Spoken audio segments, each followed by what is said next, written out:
झारखंड मुक्ति मोर्चा के महासचिव सह प्रवक्ता सुप्रियो भट्टाचार्य ने शुक्रवार को कहा कि झारखंड में पिछले कई दिनों से चल रही संशय की स्थिति को लेकर राज्यपाल रमेश बैस को केंद्रीय निर्वाचन आयोग के भेजे गए मंतव्य को स्पष्ट करना चाहिए। हमारे पास 81 में से 51 विधायकों का समर्थन, फिर भी राज्य में भ्रम की स्थिति बनी हुई है।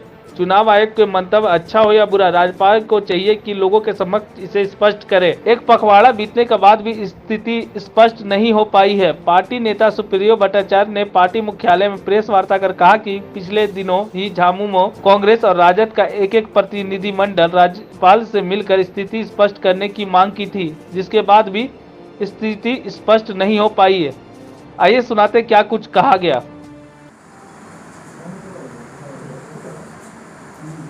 साथियों, आप सबका स्वागत है और झारखंड के माननीय राज्यपाल जी का बहुत बहुत स्वागत है कि कल शाम के वक्त 6 दिन के लंबे दिल्ली प्रवास के बाद वो रांची लौटे। जो जानकारी मिली कि वे अपने स्वास्थ्य का परीक्षण करवाने भी गए थे, तो शीघ्र ही उनको स्वास्थ्य लाभ हो, इसकी भी हम लोग कामना करते हैं। लेकिन झारखंड में जो राजनीतिक स्वास्थ्य, वो स्वास्थ्य भी पूरी तरह से लोकतांत्रिक पद्धति से आगे बढ़े, इसकी भी सतत प्रयास होनी चाहिए। विगत 25 तारीख को एक खबर आई थी नेशनल मीडिया के चैनल से कि चुनाव आयोग ने शायद कुछ पत्र भेजा है राजभवन को। अब चूंकि कल से तो राजपथ समाप्त हो गया है, वो कर्तव्य पथ हो चुका है, लेकिन राजभवन अभी भी है। तो उस राजभवन के भी बहुत सारे दायित्व हैं, संवैधानिक कर्तव्य भी हैं। हम लोगों ने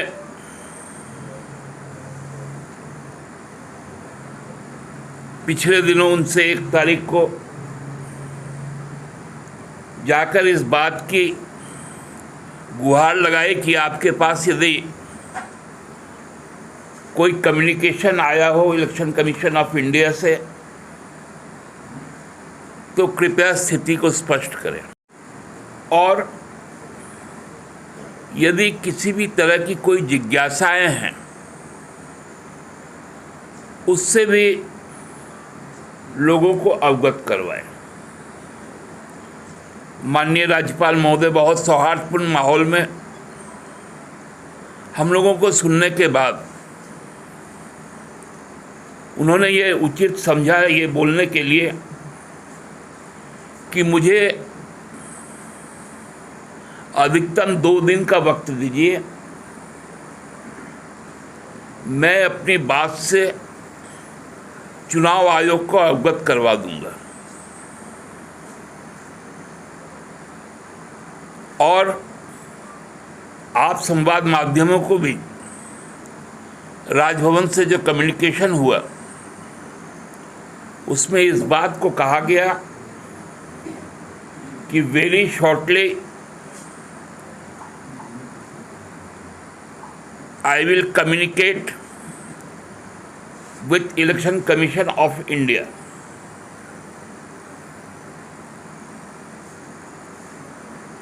तो उसके ठीक दूसरे दिन वो दिल्ली चले गए। हम लोगों ने सोचा कि माननीय राज्यपाल महोदय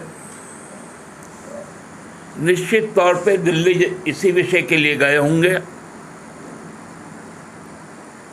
और जाने के बाद चुनाव आयोग को अपनी अनुशंसा भी भेजेंगे यदि कोई है तो। लेकिन 6 दिन दिल्ली में रहने के बाद और आज 7वां दिन है, हम समझते हैं आज पूरा एक पखवाड़ा बीत गया। एक पखवाड़े के बाद भी ये बातें स्पष्ट नहीं हो पाई कि आखिर चुनाव आयोग का क्या मंतव्य आया।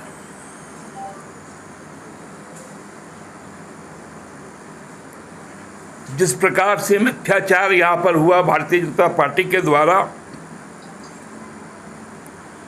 सरकार को स्वस्थ लोकतंत्र बनाए रखने के लिए, लोगों की एकजुटता को प्रदर्शित करने के लिए विधानसभा का एक दिन का विशेष सत्र भी करवाया गया। सरकार ने यह दिखा दिया सदन के अंदर कुछ माननीय विधायकों की अनुपस्थिति के बाद भी संख्या 48 था। हम शुरू से कह रहे थे कि हम 51 के स्ट्रेंथ वाले लोग हैं, 81 में, और विपक्ष वॉकआउट कर गया क्योंकि जो भ्रम उनके द्वारा फैलाई गई थी वो नाकामयाब हो गई। आज भी भ्रम की वही स्थिति बनी हुई है। अच्छा बुरा, सादा काला, यदि कोई भी चीज है तो उस चीज को लोगों के सामने रखना चाहिए।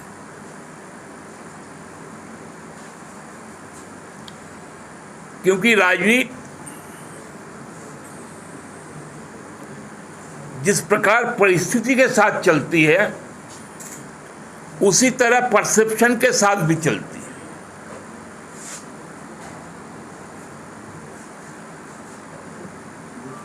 क्योंकि भाजपा जैसा ढोंगी लोगों का जो जमावड़ा है, कल हमने देखा उनका यहां पर चिंतन शिविर हो रहा था। चिंता जताए कि डेमोग्राफी बदल गई, तो इस डेमोग्राफी को बदलने का काम कौन किया?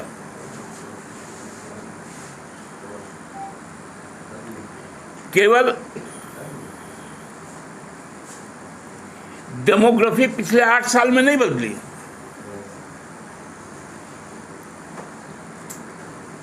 जो डोमेस्टिक, जो हमारा इकोनॉमी था, वो डोमेस्टिक इकोनॉमी ही बदल गया। वो 2-4 घरानों के हाथ में चला गया।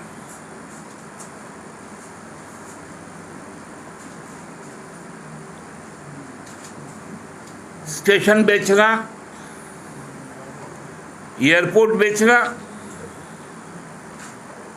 अब तो रेलवे की जमीन भी बिक जा रही है।